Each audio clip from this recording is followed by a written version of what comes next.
আসসালামু আলাইকুম রহমতুল্লাহি ওয়া বারাকাতুহু। আলহামদুলিল্লাহ ওয়াসসালাতু ওয়াসসালামু আলা রাসূলিল্লাহ ওয়া আলা আলিহি ওয়া সাহাবিহি আজমাইন। এখন যে বিষয়বস্তু নিয়ে হাদিস পড়া হবে আপনাদের সম্মুখে সেটা হচ্ছে আশুরা রোজা সম্পর্কে বা আশুরা দিনের ফজিলত ও গুরুত্ব। 10ই মুহররম এমনই একটা দিন, এই দিন হযরত আদম আলাইহিস সালাতু ওয়াস সালামকে আল্লাহ তাআলা সৃষ্টি করেছিলেন, এই দিনই জান্নাতে প্রবেশ করিয়েছিলেন, আবার এই দিনই জান্নাত থেকে বার করেছিলেন।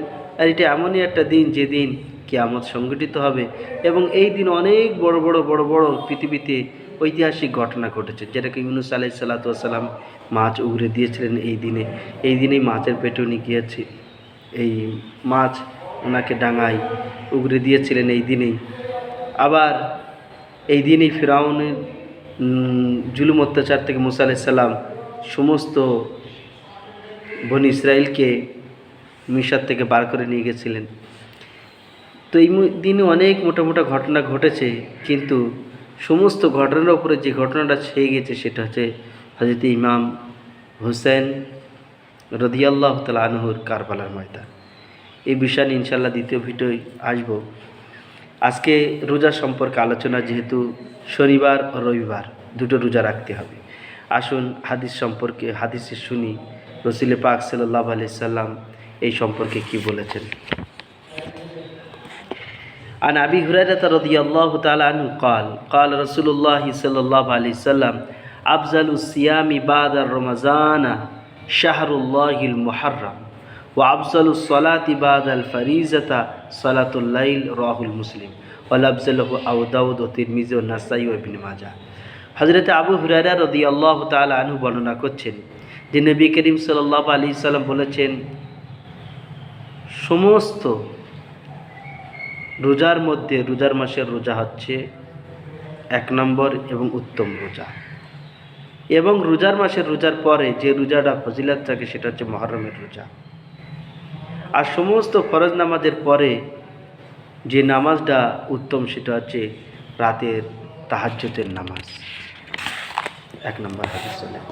2 নম্বর হাদিস, আন ইবনে আব্বাস রাদিয়াল্লাহু আনহুমা قال قال رسول الله صلى الله عليه وسلم من صام يوم عرفات كان له كفارة سنتين ومن صام يوما من المحرم فله بكل يوم 30 يوما رواه الطبراني في الصغير।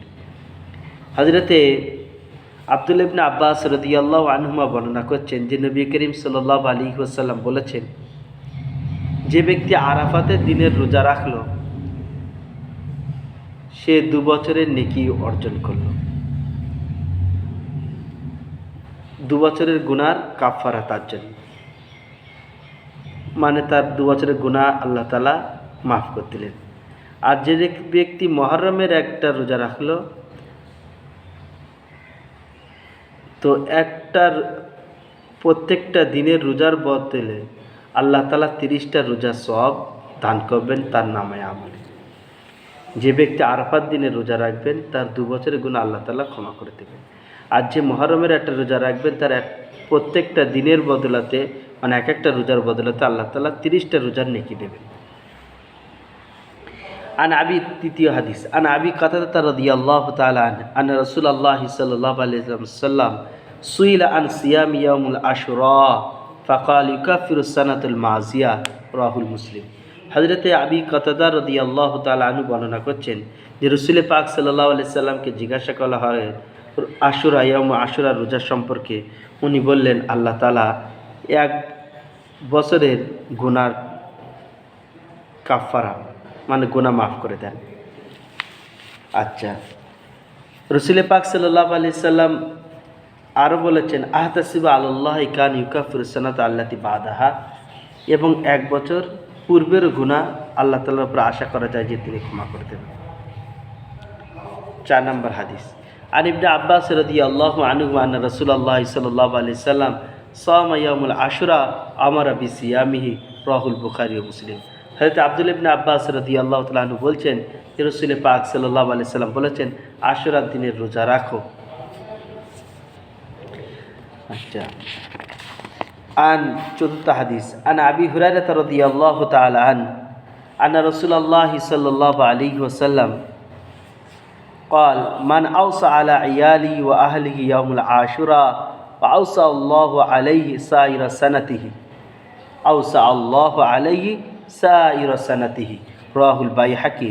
হযরতে আবু হুরায়রা রাদিয়াল্লাহু তাআলা আনহু বলছেন যে রাসূল পাক সাল্লাল্লাহু আলাইহি সাল্লাম বললেন, যে ব্যক্তি আশুরার দিনে অর্থাৎ মুহররমের 10 দিনে আল্লাহ তাআলা 10 তারিখে নিজের বিবি বাচ্চার উপরে ভালো খরচা করবে, ভালো খাওয়া পান করাবেন, আল্লাহ তাআলার বরকতে পুরো বছরটায় তাকে ভালো খাওয়ান দাওয়ানো পান করাবেন। পুরো বছরটায় তাকে ওই প্রথম দিনে ওই আশুরার যে দিনটায় খরচা করেছিল তার বরকতে আল্লাহ তাআলা পুরো বছরটায় ভালোভাবে খাওয়াবেন, পড়াবেন। ওই জন্য আমাদের সকলের এ বিষয়ে গুরুত্ব দেওয়া দরকার যে 10ই মুহররমে অবশ্যই আমরা বাচ্চাদের উপরে, বিবি বাচ্চার প্রতি ভালো থেকে ভালো নিজের সাধ্য মতন খাওয়ার আয়োজন করা এবং রোজা সম্পর্কে খুবই ধ্যান দেওয়া দরকার যে দুটো রোজা অবশ্যই ইনশাল্লাহ রাখবো, একটা শনিবার আর একটা রবিবার, যদি শরীর সুস্থ থাকে, শরীর পেরে ওঠে। কেন এটি ফরজ রোজা নয় যে আপনার কাজ কামাই করে রাখতে হবে। আল্লাহ তাআলা আমাকে আপনাকে তৌফিক দান করুন, বলুন আমিন।